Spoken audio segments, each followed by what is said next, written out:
જય ભીમ, નમો બુદ્ધાય। થોડા સમય પહેલા આપણે એક વિડીયો બનાવ્યો હતો કે જે તે સમયે આ દેશ આઝાદ થયો। આ દેશ આઝાદ થયો એટલે આ દેશના એકત્રીકરણની વાત આવી। એટલે સરદાર વલ્લભભાઈ પટેલે જે તે સમયના 562 રજવાડા પાસે માંગણી મૂકી કે આ દેશને એકત્રીકરણ કરવા માટે તમે તમારા માથાનો તાજ છે એ ઉતારી અને અમને આપો। એટલે આ દેશના જે રાજા રજવાડા હતા એમણે હસતા હસતા આ દેશને પોતાની રાજાશાહી સમર્પિત કરી દીધી। એટલે એ જે વિડીયો આપણે બનાવ્યો હતો એ વિડીયોની અંદર ઘણી કોમેન્ટો આવી હતી।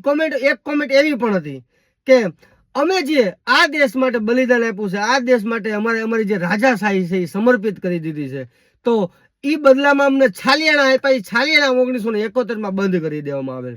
ત્યારબાદ અમને આજ દિવસ સુધી કોઈ જાતનું પ્રતિનિધિત્વ મળેલ નથી કે અમે એવી કોઈ બાબત નથી બનેલ કે જેનાથી અમે ગૌરવ લઈ શકીએ। તો અમારી એવી માંગણી છે કે સરદાર વલ્લભભાઈ પટેલનું જે સ્ટેચ્યુ બેઠું છે, statue of unity, Sardar Vallabhbhai પટેલનું જે સ્ટેચ્યુ બનાવવામાં આવેલ છે એ સ્ટેચ્યુ ઓફ યુનિટીની બાજુમાં આ 562 રજવાડાનું એક મ્યુઝિયમ બનાવવામાં આવે તો અમારી આવનારી પેઢી છે એ ગૌરવ સાથે કહી શકે કે આ દેશ માટે જે અમે સમર્પણ આપ્યું છે, તે ત્યાગ કર્યો છે, એ ત્યાગ અમારું એળે ગયું નથી। તો આ બાબતે તમારું શું કહેવું છે એ લોકો કહે, કોમેન્ટમાં જણાવે।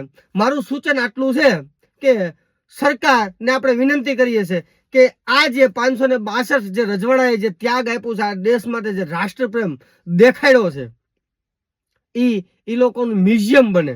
અને તમારું પણ શું કહેવું છે એ કોમેન્ટમાં જણાવો। જય ભીમ।